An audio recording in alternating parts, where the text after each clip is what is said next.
Então eu quero falar um pouquinho sobre isso aqui, porque é muito conhecido, mas talvez a gente possa extrair aqui algumas lições sobre o livro de Neemias. Neemias era um serviçal do rei em terra estranha, e eu já citei aqui algumas vezes, Neemias, um certo dia, recebe algumas pessoas que viviam em Jerusalém, aqueles que haviam sido deixados. Entenda que os que haviam sido deixados eram homens e mulheres que não tinham mais condições de trabalho, porque todos os que haviam sido levados para o cativeiro eram pessoas que poderiam produzir alguma coisa. Então eles estavam no cativeiro e vêm algumas pessoas dos deixados lá em Israel, em Jerusalém, e Neemias pergunta: como vai o povo lá? Como vai aqueles que ficaram não foram levados para o cativeiro, aqueles que estão lá em Jerusalém, os que sobraram? E aí a informação é muito triste, diz: olha, eles estão em grande estresse, estão em grande angústia, os muros foram quebrados, as portas foram queimadas, e Neemias diz que ele se assentou e esteve chorando e orando e jejuando por vários dias. Aí todo mundo conhece a história, ele chega para servir o rei de cara triste. O rei fala: eu nunca te vi triste, Neemias, você está sempre alegre. E ele diz: rei, está acontecendo um negócio aqui. O que é que está acontecendo? E ele fala o que havia acontecido. E pede ao rei para que lhe envie, para que reconstrua, para que ajude os seus irmãos em Jerusalém. O rei libera ele com cartas para que ele tenha acesso a madeira, a material, a tudo quanto fosse necessário. E ele volta então a Jerusalém para reconstruir os muros de Jerusalém. Quando ele começa essa reconstrução, quando ele começa a construir os muros, algumas pessoas no capítulo 4 se levantam. Então eu quero ler aqui, talvez a gente vai ler aqui alguns versículos do capítulo 4, mas eu quero que isso seja bem dinâmico para a gente não ficar naquela leitura só. Vamos lá. No capítulo 4 diz assim: e sucedeu que, ouvindo Sambalate que edificávamos o muro, ardeu em ira e se indignou muito e escarneceu dos judeus. E falou na presença dos seus irmãos e do exército de Samaria e disse: que fazem estes fracos judeus? Permitir-se-lhes a isto? Sacrificarão? Acabá-lo-ão num só dia? Vivificarão dos montes do pó as pedras que foram queimadas? E estava com ele Tobias, o amonita, e disse: ainda que edifiquem, vindo uma raposa, derrubará facilmente o seu muro de pedra. Nós vamos ficar só um pouquinho aqui. Talvez a gente termine isso aqui hoje, o raciocínio, talvez não. Mas eu quero que você preste atenção nisso aqui. Um homem que sentiu a dor do seu povo. Eu já preguei um tempo aqui atrás, se eu não me engano, e citei Neemias, porque se tem uma coisa que nós procuramos fazer aqui é ensinar um evangelho prático, que faça alguma diferença não só na sua vida, mas que através da sua vida outros sejam influenciados e passem a fazer diferença também. Porque o evangelho não pode ser só para nós. A nossa vida cristã não pode ser só para nós. Ela tem que significar alguma coisa. Jesus disse: ide por todo mundo. Jesus nunca pregou que ficássemos acomodados. Eu já falei aqui para vocês que Neemias viajou 800 milhas. Quanto que dá isso em quilômetro? Sei lá, 1,6, faz aí. Então, é muito chão, irmãos. E não era de trem-bala e nem jato. Foi no lombo de um cavalo. Ele não viajou sozinho, ele viajou com um grupo, com um exército, com talvez um pelotão, porque haviam perigos na estrada. E ele tinha que colher material. Ele recebeu, se você for ler esse livro aqui, existem informações valiosíssimas nesse livro.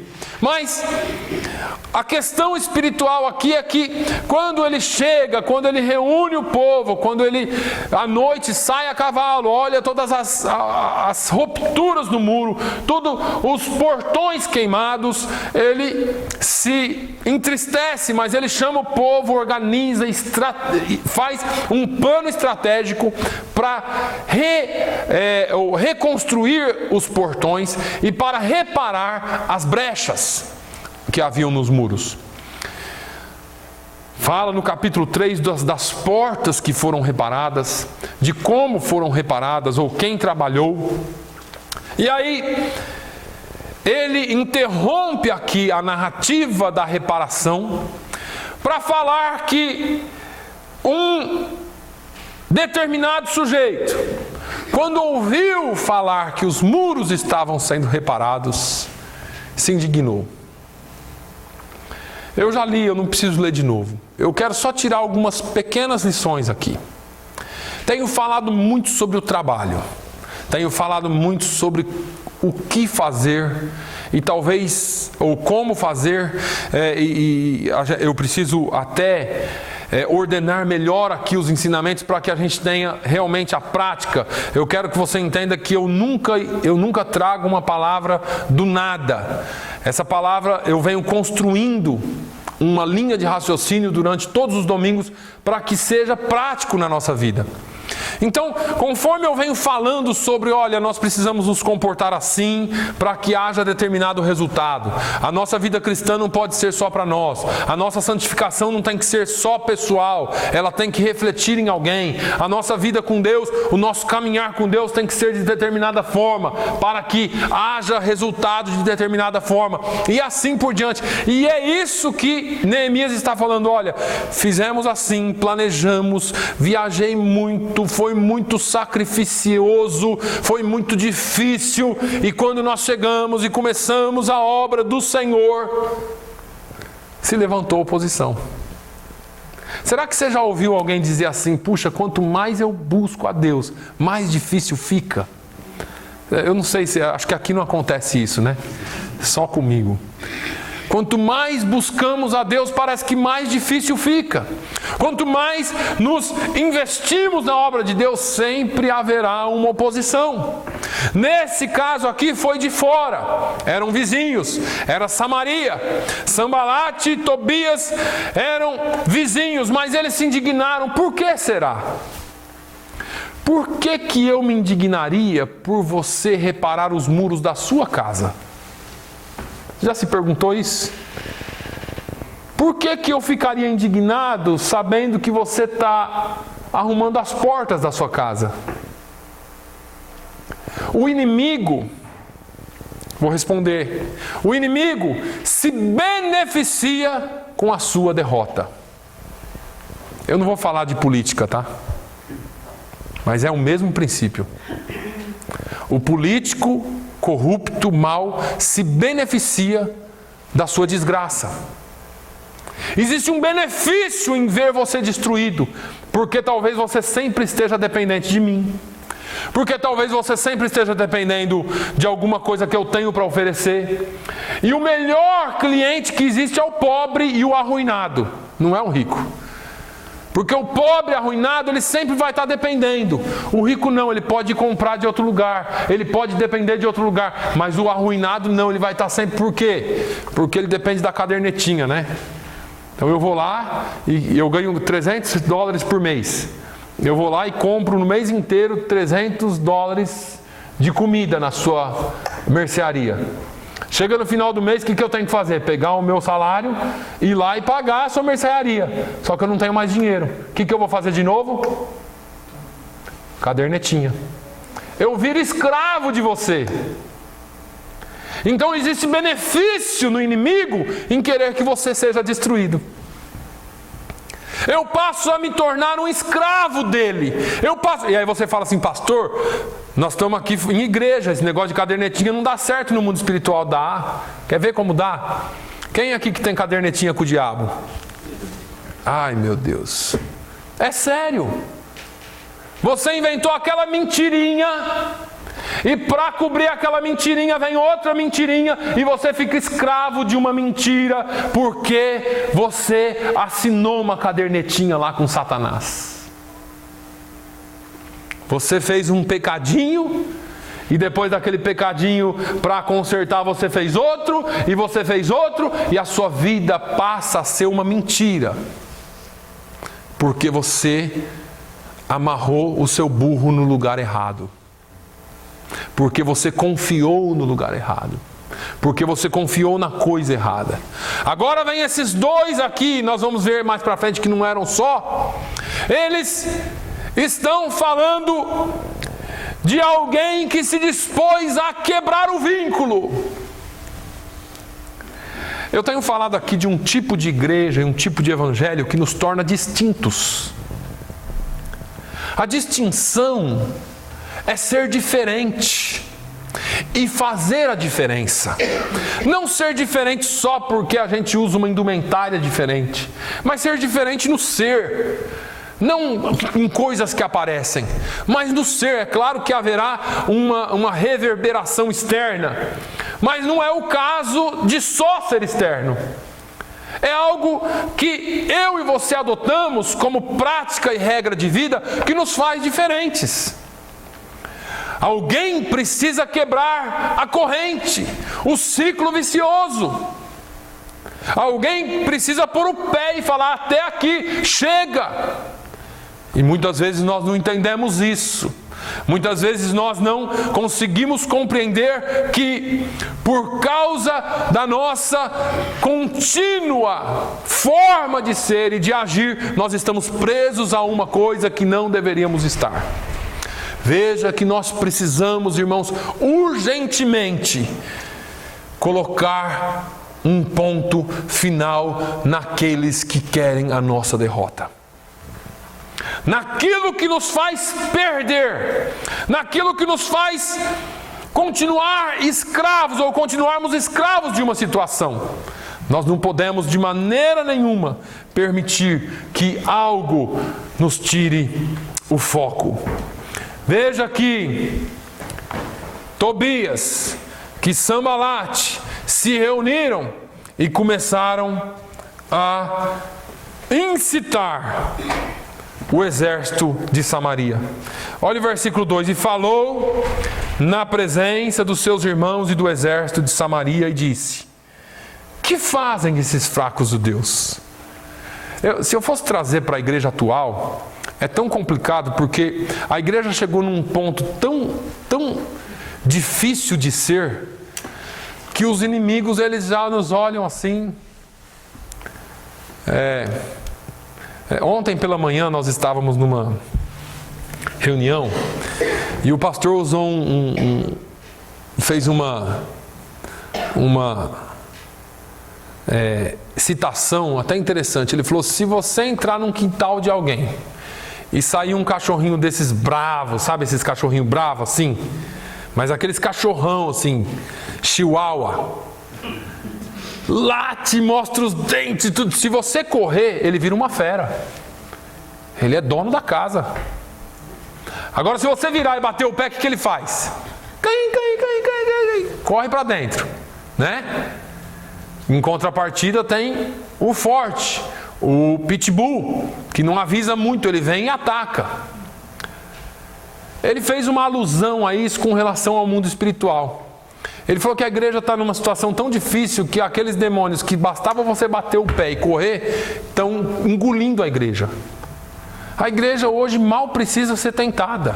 Tem gente que não precisa mesmo ser tentada, ele já corre para o pecado sem nem tentação. Nós estamos vivendo numa época em que a igreja está sendo escarnecida, como esses homens aqui fizeram. O que esses fracotes estão pensando que eles estão fazendo? O que? Aquela meia dúzia de crente ali da Bay Street? Mudar a comunidade? Vocês estão loucos. Isso são uns fracos, uns frouxos. E aí o inimigo se levanta. O inimigo se levanta. Olha aqui, ele vai no exército, reúne o exército e fala assim: gente, sabe aqueles irmãozinhos lá da Bay Street? Eles estão falando que vão reconstruir a cidade, que eles vão mudar a comunidade, que eles vão influenciar as pessoas, que eles vão ganhar almas, até orar por almas eles estão orando agora. E começa a escarnecer da gente. No mundo espiritual é assim. E aí, quem eles pensam que são? E dizem assim, permitir-se-lhes isso, ou vou traduzir para você. Nós vamos deixar esse negócio acontecer mesmo? Será que nós vamos deixar aqueles crentes lá ganhar alma para Jesus mesmo? E davam risada, né? Talvez isso esteja acontecendo no reino espiritual.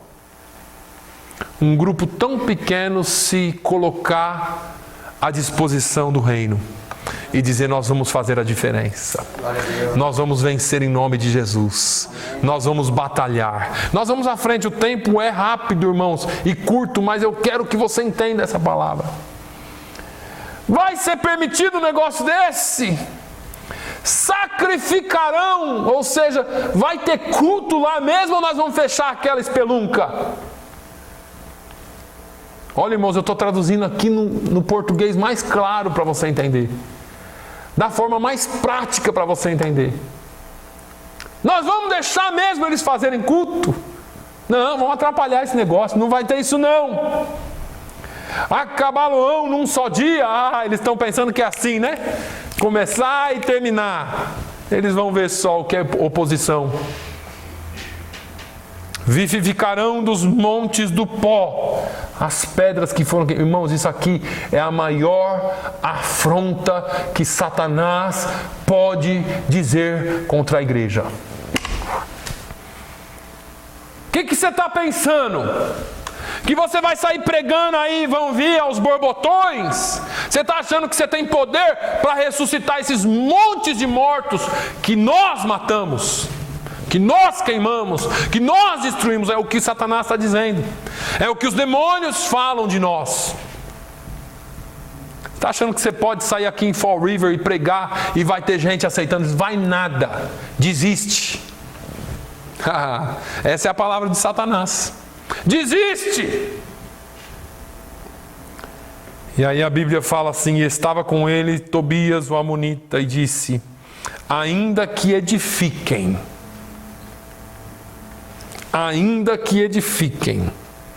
vindo uma raposa, derrubará facilmente o seu muro de pedra. Sabe o que ele está dizendo aqui, irmãos? Isso me dá arrepios. A igreja tem construído sobre uma base tão frágil, e tem construído muros e portas tão frágeis, que qualquer demoninho derruba.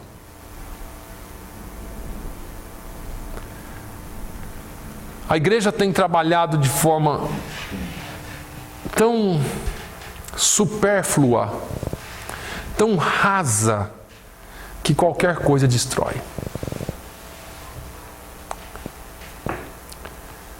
Eu comecei a falar sobre isso aqui hoje porque eu quero falar mais sobre oração. E oração é dos temas mais pregados dentro da igreja, uma das atividades menos praticadas dentro da igreja e fora dela também. Nós amamos essa palavra oração, principalmente se você falar assim: ora lá por mim, se lembre de mim nas suas orações. Isso nós amamos. Mas a igreja atual não ora. Eu não estou falando de membro, não. Eu estou falando de todos nós. Nós não oramos como devíamos. Vai chegar a sua oportunidade. Calma aí. Estamos construindo em cima de milagres. Eu falo isso aqui todo domingo. Milagres, bênçãos, shows, louvorzão. Vigília hoje não é mais sinônimo de oração. Vigília hoje tem 10 pregadores durante a noite inteira e louvor, louvor, louvor. Não se fala mais em oração. Eu conheço vigília. Eu acho que alguns irmãos aqui também conhecem. Um tempo em que nós íamos em casas, As vigílias não eram na igreja. A vigília era nas casas. Não se tinha bolinho com chá. Em algumas exceções tinha. Não se tinha janta. Nós chegávamos nas casas, era o povo cumprimentando e achando uma cadeirinha, um lugarzinho para se ajoelhar na presença de Deus.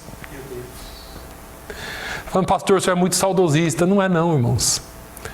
A igreja cresceu forte e só chegou onde chegou porque havia oração. Os irmãos não sabiam nem falar direito, não conheciam nem a Bíblia direito. Mas eles se dobravam na presença do Senhor e clamavam lá, Jesus, salva. E quando não, Jesus, salva.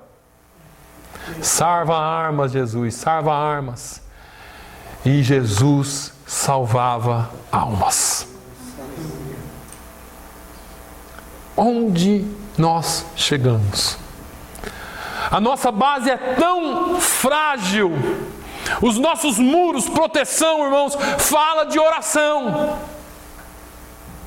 Proteção fala de oração, muro, porta é oração. São tão frágeis que uma raposa vem e derruba.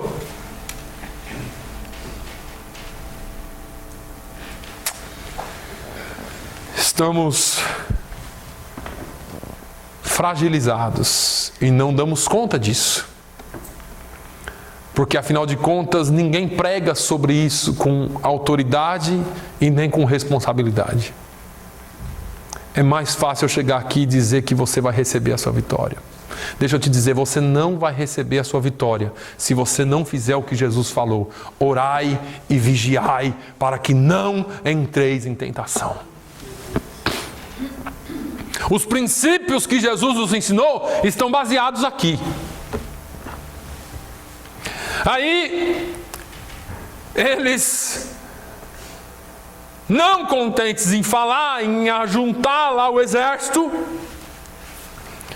se você continuar a leitura, você vai ver que eles continuaram edificando o muro. E aí no versículo 7 diz: e sucedeu que ouvindo Sambalate, Tobias e os árabes ou arábios, e os amonitas e os asdoditas, que tanto ia crescendo a reparação dos muros de Jerusalém, que já as roturas se começavam a tapar, iraram-se sobremodo. Deixa eu te dizer uma coisa, sempre haverá oposição, e não espere oposição só externa, a oposição também será interna. Sabe o que acontece? Se um dia nós chegarmos aqui na quarta-feira e eu dizer assim, irmãos, vamos ajoelhar, vamos dobrar os joelhos, vamos orar hoje, não vai ter estudo bíblico, vai ser só, deixa o Espírito Santo te conduzir. Vai ter gente que na quarta-feira que vem não vai voltar porque fala, eu vou lá para o estudo e tem oração? Que história que é essa? Estou falando sério. Eu ouvi isso daqui de alguém, de um americano. Não, se é estudo tem que ser estudo. Oração marca outro dia. Entendeu? No dia que marcar a oração, você acha que ele vai vir? Ou ela? Não sei. A igreja precisa de proteção. Ele se irou sobremodo e ligaram-se, juntaram-se entre si todos para virem guerrear Jerusalém e para os desviarem do seu intento. Saiba que a oposição sempre tentará te desviar do seu intento. Eu sempre falo, irmãos, vamos manter o foco naquilo que nós precisamos manter. Precisamos olhar sempre para o consumador e autor da nossa fé. Porém, nós oramos ao nosso Deus e pusemos uma guarda contra eles de dia e de noite por causa deles. Isso aqui, irmãos, sabe aquela besteira de relógio de oração, de igreja orando? Isso é uma besteira, né? Isso aqui foi assim que ele fez. Nós oramos e colocamos guarda. Orai e vigiai. Vamos orar, mas fica alerta, fica atento, não abaixa a guarda. Então disse Judá: já desfaleceram as forças dos acarretadores, e o pó é muito, e nós não poderemos edificar o muro. Disseram, porém, os nossos inimigos: nada saberão disto, nem verão até que entremos no meio deles e os matemos. assim faremos cessar a obra. Olha aqui, primeiro o inimigo, ele tenta com ameaça, depois ele tenta com forças externas, e depois, se ele não conseguir, ele infiltra. Nós entraremos no meio deles. Eles não vão nem ver, eles não vão nem saber. Nós vamos entrar no meio deles, e ali nós vamos o quê? Matar. Cada versículo dele, se eu fosse perder aqui, ou se eu fosse passar aqui para ensinar, a gente ia trabalhar em cima de cada versículo. Porque aqui fala exatamente o que Jesus falou: o inimigo vem para matar, roubar e destruir. Porque a intenção dele é manter o povo assim. Nós vamos tentar por fora, ameaça. Ficamos sabendo que o inimigo está se levantando, isso é ameaça. Vamos orar, gente, vamos vigiar. O inimigo fala: não, nós vamos infiltrar. E quando a gente estiver lá dentro, eles não vão nem perceber, não vão nem ficar sabendo, aí a gente mata eles. Eu sempre falo aqui sobre discernimento. E sucedeu que, vindo os judeus que habitavam entre eles, 10 vezes nos disseram de todos os lugares que tornavam a nós. Olha, deixa eu te falar, vai ter crente vindo para você falando assim: olha, para com esse negócio que eles vão, não vai dar certo. Esse negócio não vai dar certo, para. Olha, Neemias, eles estão vindo, eles estão se juntando, olha, cuidado, Neemias. Pelo que pus guardas nos lugares baixos por detrás do muro e nos altos, e pus ao povo pelas suas famílias com as suas espadas e com as suas lanças e com os seus arcos, e olhei e levantei-me e disse aos nobres e aos magistrados e ao resto do povo: não os temais, lembrai-vos do Senhor, grande e terrível, e pelejai pelos vossos irmãos, vossos filhos, vossas mulheres e vossas casas. Está difícil. O que a gente faz? A gente arma uma estratégia, coloca o povo em oração, coloca o povo em guarda, coloca o povo esperto. Se algum dia eu ligar para você e falar assim: então, irmão, o que você acha de fulano? Eu não estou querendo saber mal do fulano não, viu? Eu só quero saber qual que é a sua visão de algumas pessoas. Nós tivemos um casal aqui, com todo respeito, eu liguei para alguns irmãos e falei: o que você acha dele? O que você acha dela? Só para saber, para ver se os irmãos tinham discernimento. Precisamos discernir as coisas. Vocês sabem o fim. Eu não preciso dizer nada. Havia um conluio para quê? Para destruir a obra. Mas são tão bonzinhos porque eles se infiltram no meio da igreja. Parece que são as pessoas certas para aquele negócio. E nós temos que ficar de olho aberto porque até nós nos enganamos. E aí, nós colocamos a guarda, deixamos a guarda em ordem. O líder avisa: olha, fique em guarda lá, você com a espada, você com o arco, você com a lança, você com a flecha, você com... seja lá o que for, fique esperto. Vão rodear você. E ele fala aqui, segundo as famílias: olha, vão chegar perto da sua casa. Não é só no vizinho, não. Por isso que a igreja funciona como família. Porque eu falei aqui uns dias, acho que eu falei para os irmãos, de um desenho, um chart, de 4 homens, ou melhor, 3 homens dentro de um barco, um barquinho. O barquinho furado de um lado, afundando, já metade dentro da água, e 2 aqui em cima. E eles falavam, um falava para o outro assim: vamos lá ajudar. O outro falava assim: não, o furo é do lado dele.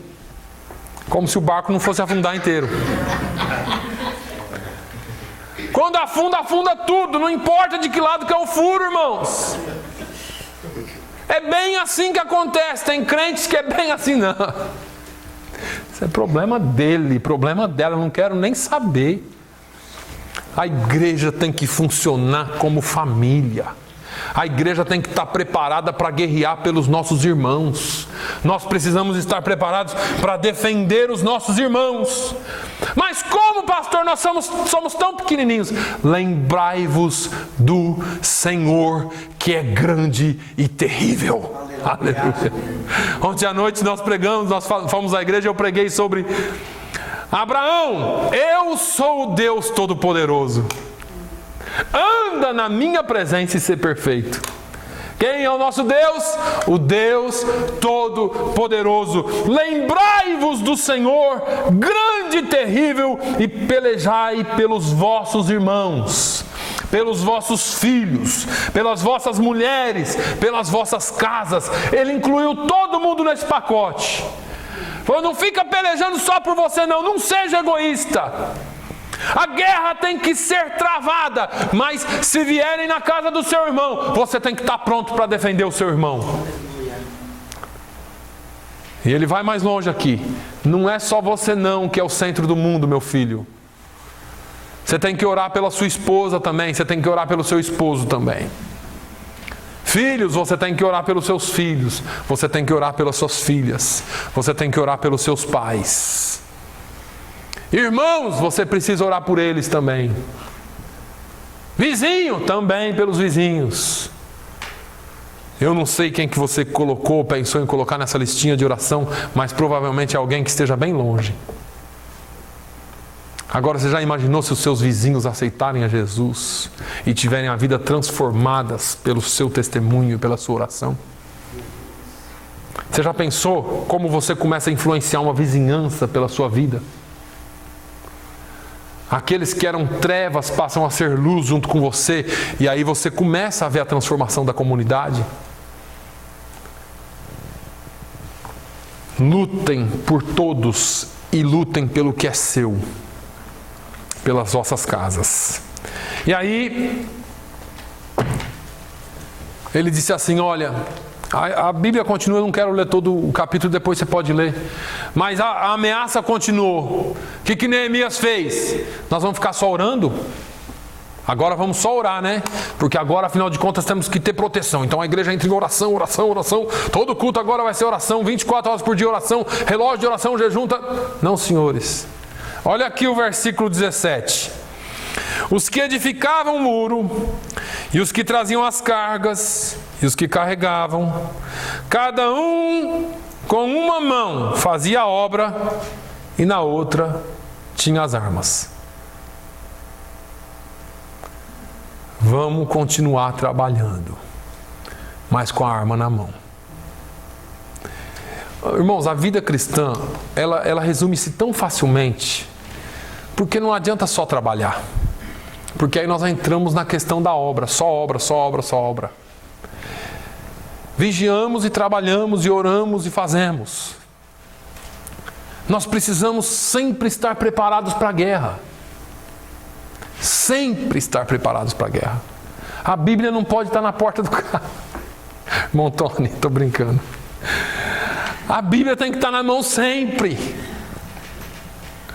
A arma tem que estar na mão sempre. A palavra tem que estar no seu coração sempre. Como é que nós rebatemos os dardos inflamados do maligno? Com oração, com a palavra, com o escudo da palavra. Com o escudo da palavra. É com essa palavra aqui que nós rebatemos. A nossa espada, a nossa arma está aqui. Quando se levantarem contra nós, você precisa saber o que é que você serve e quem você serve. Por isso que o Oséias fala, conheçamos e prossigamos em conhecer o nosso Deus. Conheçamos e prossigamos. E os edificadores, cada um trazia a sua espada cingida aos lombos e edificavam. E o que tocava a trombeta estava junto comigo. E aí, a estratégia dele foi assim, olha, nós vamos ficar trabalhando, era muito grande, era uma cidade. Só que é o seguinte, onde a trombeta soar, vocês correm para a guerra. Porque ali, quando eu soar a trombeta é porque o inimigo vem naquela direção. E aí vocês venham para a guerra com a gente. O versículo 23 diz assim, e nem eu, nem meus irmãos, nem meus moços, nem os homens da guarda, nem que me seguiam, largávamos os nossos vestidos, cada um iam com suas armas à água. Tomava banho de roupa. dormia vestido, dormia calçado, espada na mão, o tempo todo. O que isso quer dizer, pastor? Preparado 24 horas por dia. Você não sabe de onde virá o ataque. O ataque de Satanás não se resume ao momento que você está aqui na igreja. A igreja é uma bênção, eu sempre falo isso. Mas se resume na hora que você está lá no seu trabalho, em casa, vem a seta, na escola, onde você estiver, pode vir o ataque. E você não pode estar nu, em outras palavras.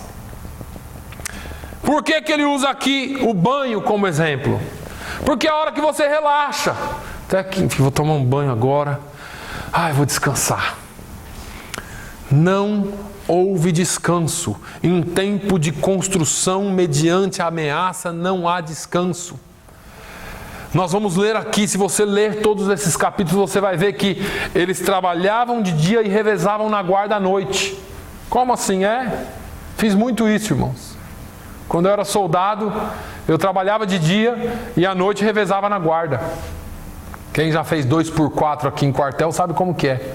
É 2 horas de guarda e 4 de descanso. 2 de guarda e 4 de descanso. Quando tinha bastante efetivo era 2x6. Que alegria. Ia dormir 6 horas ou descansar 6 horas se não tivesse nenhum problema. Era 2 horas de guarda ali. Você fala só 2 horas, você não sabe o que é isso das 2 às 4 da manhã. 1 minuto dura 1 ano. Não passa, irmãos. Eu ficava que nem louco contando passo no quartel para ver se passava a hora. E não passava. Já dormiu de pé? Eu já. Dormi com a arma na mão assim. Já não posso mais ser punido, não sou mais militar. Mas já dormi ali de pé, porque não aguentava. E de dia tinha que trabalhar. É isso que ele está dizendo, não tem tempo para descanso. É uma guerra, e guerra se põe ou se determina lei marcial, que significa lei militar. É pau para toda obra, é dormir vestido, é ir para o banho vestido. Como que é esse negócio? Lava o rosto, dá uma ajeitada ali e está pronto para a guerra. Você não para, você não desiste nunca. Mas pula um pouquinho para o capítulo 6. Ele continua a obra, continua fazendo. Aqui no capítulo 6 eles vão acabar. Ou no 5, se eu não me engano, eles vão acabar a obra. Mas veja aqui no 6.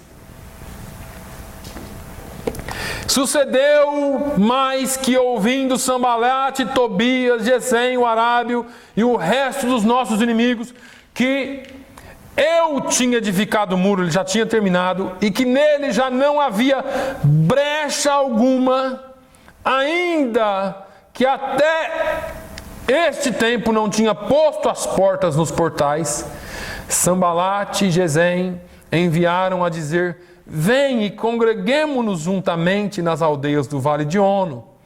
Porém, intentavam fazer-me mal. Olha que interessante.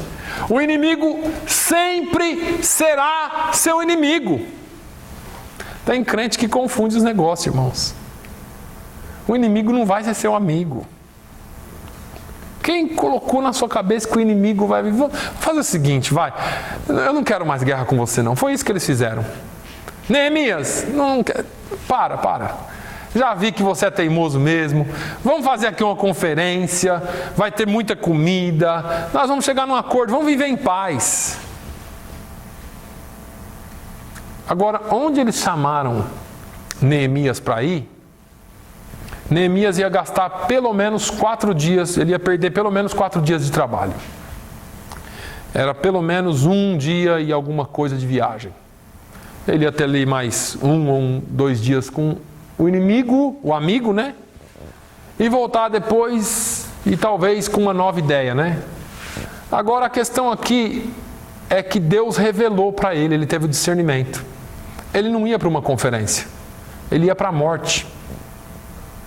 O inimigo não te chama para conferências, para o diálogo. O inimigo não te chama para bater um papo. O inimigo, ele te chama para a morte. Portanto, o papo do inimigo deve ser ignorado. O pastor colocou essa manhã que provavelmente já teria alguém preparado pelo caminho. Matariam Neemias e depois os inimigos, amigos, mandariam uma carta assim: olha, infelizmente nós temos a terrível notícia para lhes dar de que Neemias morreu. Existe um versículo na Bíblia que eu não me lembro agora de cabeça onde está, mas é um princípio muito importante que diz: mata o pastor e as ovelhas se dispersarão. Por que você acha que existe tanto ataque contra lideranças? Mas eu estou falando de gente séria, que tem lideranças que vivem tão tranquilamente que já foram para a conferência com o inimigo e já voltaram com o acordão feito, e esse acordo envolve muita coisa, e aí eles não tem mais nenhum problema de interferência ou de nenhum tipo de... Afinal de contas, nós temos que ser inclusivos e aceitar tudo, não é? E aí, faz-se os acordos e vive uma vida regalada aqui na terra. Líderes sérios não fazem acordos, não vendem o seu ministério. Líderes sérios não negociam princípios. Se você for um pouquinho para frente no livro de Ezequiel, pode abrir a sua Bíblia. Isso aqui está mais parecendo um estudo, mas eu quero que você saiba disso. Ezequiel capítulo 13. Diz assim, no versículo 2: Filho do homem, profetiza contra os profetas de Israel, que são profetizadores, e dizem aos que só profetizam o que vê o seu coração: ouvi a palavra do Senhor. Assim diz o Senhor Jeová: ai dos profetas loucos, que seguem o seu próprio espírito e coisas que não viram. Os teus profetas, ó Israel, são como raposas no deserto. Não subistes às brechas, nem reparastes a fenda da casa de Israel, para estardes na peleja no dia do Senhor. Esse capítulo continua falando contra os profetas de Israel. Olha aqui o que aconteceu. Ele disse assim, olha, não tinha... No capítulo 6 de Neemias. Nele já não havia brecha alguma. Ou seja, ele fez o que tinha que ser feito. Aí, no versículo 3 ele fala assim: enviei-lhes mensageiros a dizer: estou fazendo uma grande obra, de modo que não poderei descer. Por que eu cessaria essa obra, enquanto eu a deixasse e fosse ter convosco? E da mesma maneira enviaram a mim mais 4 vezes. E da mesma forma lhes respondi. O inimigo ele manda e fala assim: rapaz, você não precisa pregar tão duro assim. Eu estou falando isso aqui, irmãos, de coisa que eu já ouvi, tá? Não é de coisa que ninguém me falou, não. Você tinha que ser um pouco mais light na sua pregação. Quem sabe ia ter mais gente na sua igreja. Sua pregação é muito dura. Eu já vi gente falando que eu sei da vida delas e por isso eu prego contra o pecado delas. A Bíblia fala para assim, ó: procure conhecer o estado das tuas ovelhas. Se eu estiver fazendo isso, eu não estou pecando em nada, eu só estou como pastor te encaminhando. Agora, a maioria das vezes não, a maioria das vezes a palavra é isso aí que vocês estão ouvindo mesmo. Quem prega diferente ou mais light é porque resolveu pregar mais light. Cada um tem um chamado, talvez o meu seja como o de Jeremias. Não estou me comparando a ele, eu só estou dizendo que talvez o meu chamado seja igual ao de Jeremias, para falar e profetizar contra o povo de Israel. Agora eu já ouvi muita coisa. Você é muito mole, ou então você é muito duro. Muito mole porque eu não faço o que o povo quer que eu faça. E muito duro porque eu prego contra o que o povo não quer que eu pregue. E aí, a gente tem que tomar uma atitude. Ou eu paro tudo e mudo o meu destino e começo a fazer aqui algumas coisas que vai atrair pessoas para que elas vivam e continuem vivendo do jeito que elas estão vivendo, e eu continue falando para elas que está tudo bem e que elas vão para o céu, mesmo eu sabendo que nem elas e nem eu falando isso vou para o céu, só porque eu quero ver isso aqui lotado de gente. Ou eu assumo uma postura como o de Neemias. Eu estou muito ocupado para parar e dar ouvidos para você. Eu estou fazendo uma grande obra, apesar de vocês não estarem vendo, talvez, e nem eu. Por que é que eu pararia de fazer o que estou fazendo e daria ouvidos para você? Mas você tem que saber que o inimigo não desiste. Ele não desistiu nem com Jesus, irmãos. Jesus deu uma cajadada nele aqui com a palavra, ele leva Jesus para outro lugar, fala de novo, Jesus bate de novo aqui, ele leva Jesus lá de novo, até que Jesus fala assim: aparta-te de mim, Satanás, vai embora, chega. Eles mandaram mais 4 vezes e depois mais uma vez, falando: não, rapaz, para com esse negócio, vem aqui, vamos reunir. E ele: não, eu não paro com o que eu estou fazendo, porque a obra que eu estou fazendo é grande. A obra não tem que ser grande aos nossos olhos, tem que ser grande aos olhos dele, porque é ele quem vai nos recompensar. Porque todos esses homens estavam contra ele. É claro, o inimigo não tem nenhum interesse em ver isso aqui, irmão, prosperar. Nenhum, e nem a sua vida. Agora, veja que interessante no versículo 9. Porque todos eles nos procuravam atemorizar, dizendo: as suas mãos largarão a obra e não se efetuará.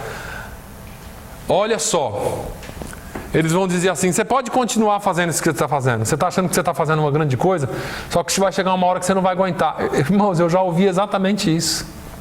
Vai chegar uma hora que você não vai aguentar, você vai ter que desistir, porque você é tão teimoso, você é tão teimosa, você não vai aguentar. Aí, fica vendo o que acontece um pouquinho na frente. No versículo 10 diz assim: entrando eu em casa de Semaías, filho de Dalaías. Você não sabe aqui, mas esse homem chamado Semaías era profeta. Nós vamos ver na história que ele era profeta. Semaías, filho de Dalaías, o filho de Meetabel, que estava encerrado, disse ele: vamos juntamente à casa de Deus, ao meio do templo, fechemos as portas do templo, porque virão matar-te. Sim, de noite virão matar-te. Olha como Satanás é sujo. Ele usa alguém de dentro da igreja e fala assim: pastor, o negócio está ficando perigoso demais, olha, vamos nos esconder dentro da igreja, a gente fica lá o nosso grupinho mesmo, ali você se esconde, porque eles vão acabar com a sua vida. Neemias, vamos para a casa de Deus. Olha como o diabo, ele usa as coisas de Deus, irmãos. Com Jesus ele usou a Bíblia. Vamos para dentro da igreja, você se esconde lá, Neemias, você fica lá no templo, a gente vem aos domingos, louva a Deus, mas para com esse negócio de ficar arrumando confusão com todo mundo. Eles vão matar você, vai chegar uma hora que não vai ter ninguém, você vai estar sozinho e você vai ser destruído. Versículo 11: porém eu disse: um homem como eu fugiria? Eita, eu gosto de cabra macho, acho que ele era cearense, no mínimo. Um homem como eu fugiria? E quem há como eu que entre no templo e viva? De maneira nenhuma entrarei. Olha só, e conheci que eis que não era Deus quem o enviara, mas essa profecia falou contra mim, porquanto Tobias e Sambalate o subornaram. Está pensando que profecia falsa é só hoje que acontece? Está desde o começo lá. Você está pensando que eu sou desse tipo de homem que vou desistir? Irmão, você sabe por que Deus chama algumas pessoas como eu e outros assim para Fall River?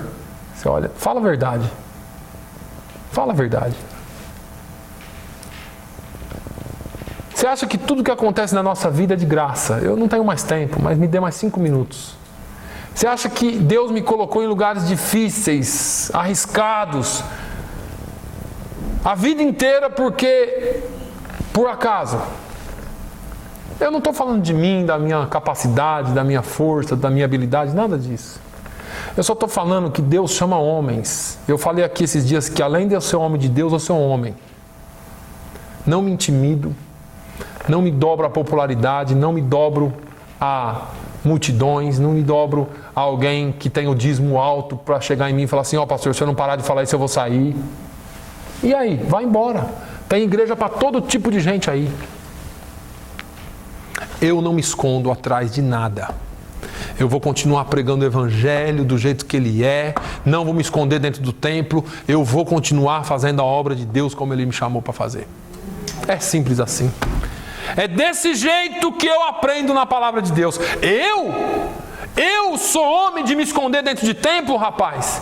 Ele estava dizendo, olha para minha cara e vê se eu tenho cara de pateta. Eu sou homem de Deus, vim fazer uma grande obra e vou continuar fazendo até que ela esteja concluída. Irmãos, está faltando homens de Deus e mulheres de Deus que se coloquem e não se dobrem diante das coisas da vida. Que se coloquem e não se dobrem diante das ameaças da vida. Não se dobrem diante das ameaças de Satanás.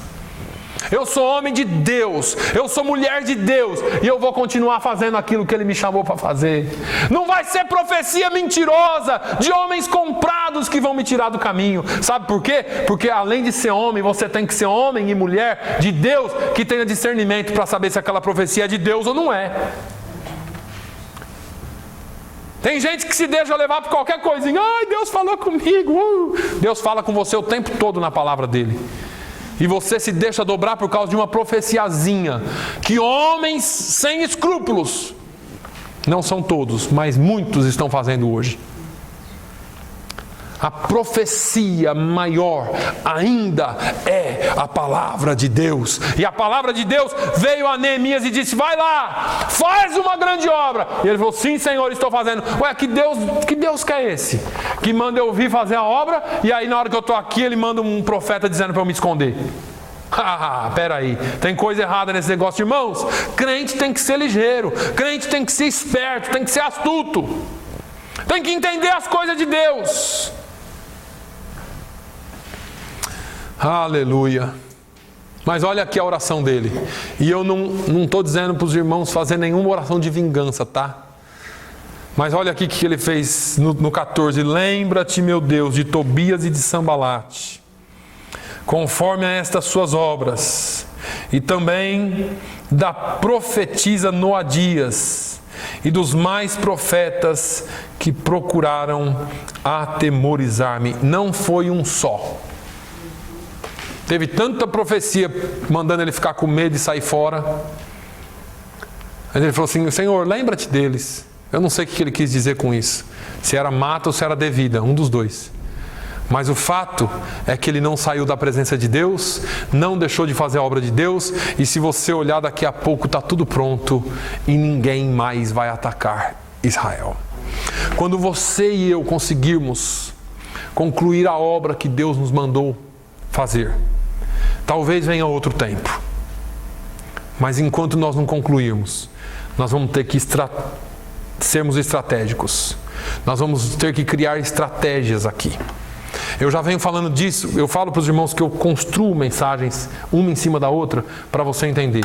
Daqui uns dias você vai ter oportunidade de incorporar um dos ministérios da igreja, como um todo.